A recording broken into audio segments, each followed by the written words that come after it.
Hi, good morning, guys. Today I was putting this video together around, are you experiencing enough joy? The purpose for this live stream is that yesterday I was out with a girlfriend and we noticed that there were people there that were that almost seemed like they were just living life in a robotic sense. And what I mean by that is that they were just getting through life. And it made me consider, like, how many times throughout the day, or do you even start your day in a state of joy with an enthusiasm for what your life has got to unfold for you, and how do you go about expressing and enjoying your life? It's not something that we consciously think of for some people, and for others they just are in a natural state of joy. Now that is really cool, because like I have this client, hi Becky, and she is naturally in a state of joy, and that's her natural state, and that really rocks, and it always makes me get the giggles because her enthusiasm and her vitality for life just exudes from her, and you can't help but be joyful or happy when you're around this particular client that I have.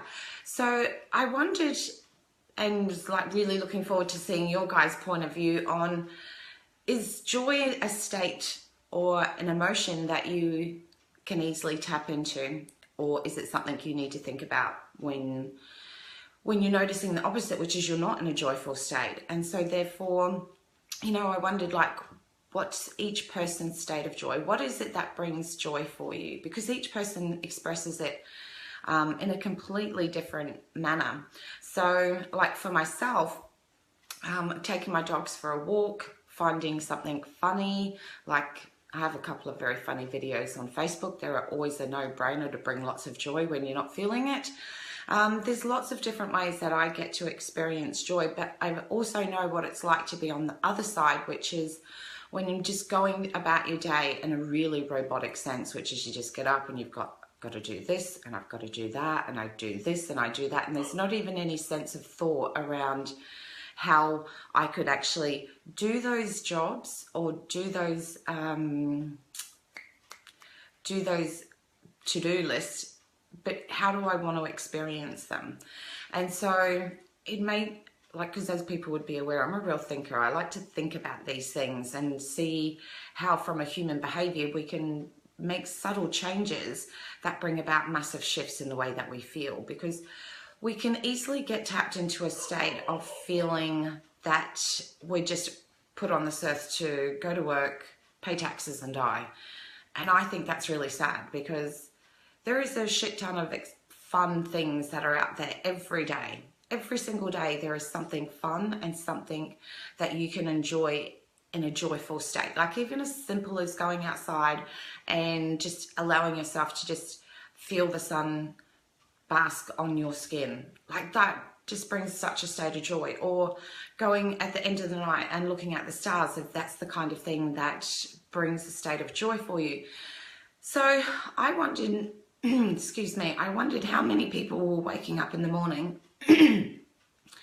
and were just going about their day. But yet if they put that intention in, that when they woke up in the morning, their first thought wasn't to reach across and grab their phone and get on Facebook, and myself being a person that I've done that myself many a times. Or what if your first thought was, when you got up in the morning, was how could you experience joy? And then think about what goes on in your day, and then look towards how you could actually allow yourself to experience an emotional state when you did those to-do lists. How different would your day be? How different would you feel in yourself if you gave yourself permission to enjoy your day?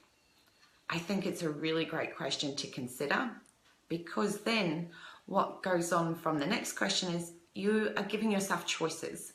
You're allowing yourself to think that life isn't happening to you, that you are someone that is making a choice on how you wish to experience your world.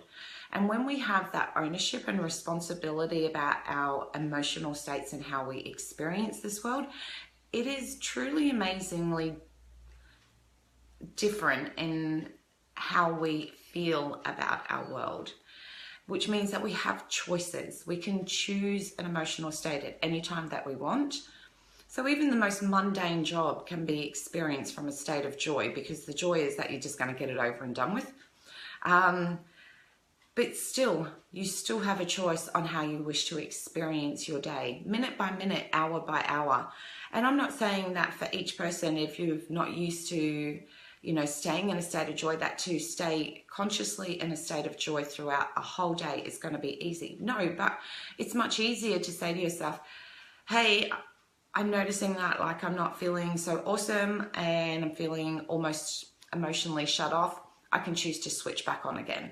And in that moment will bring joy, because you've instinctively made a decision. You've made a choice. You've made a choice on how you wish to experience this world. And then when you think about, well, okay, I want to enjoy, and I use the word enjoy, is that then you get to think the next question was, how would you like to experience your joy?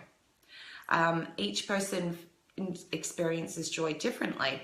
So for me, joy is laughter.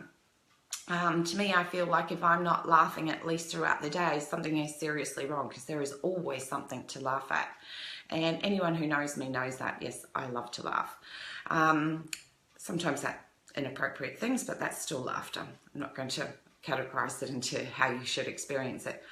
But I know the things for myself that allow me to know that I'm in a state of joy. And laughter is my first expression of knowing that I'm in a state of joy. And I know that throughout my day, if I haven't experienced laughter, that I know that I haven't experienced a state of joy. Now, smiling is another way to just experience joy, because when you're smiling at something that's touched you. That's something that's allowed you to just step into an emotional state and see something great from that. So smiling is another great way to experience joy. But ask yourself the question, what is it and how do you experience joy?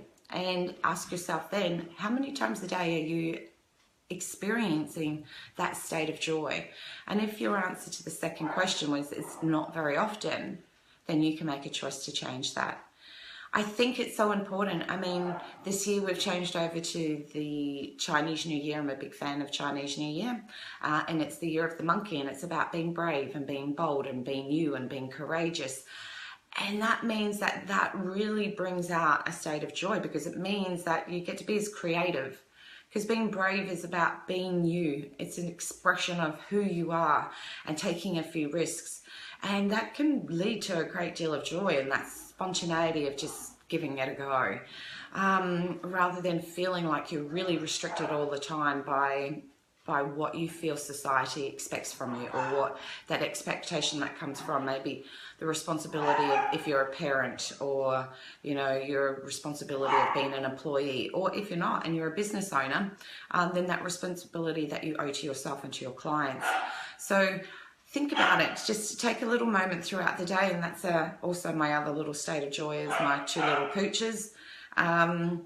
So yeah, take some moment throughout the day and ask yourself the question, are you experiencing joy?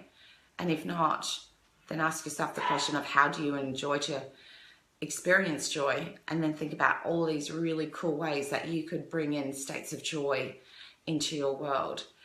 So that's it for today. I hope you have a wickedly awesome day, and I'll catch up with you tomorrow. See ya.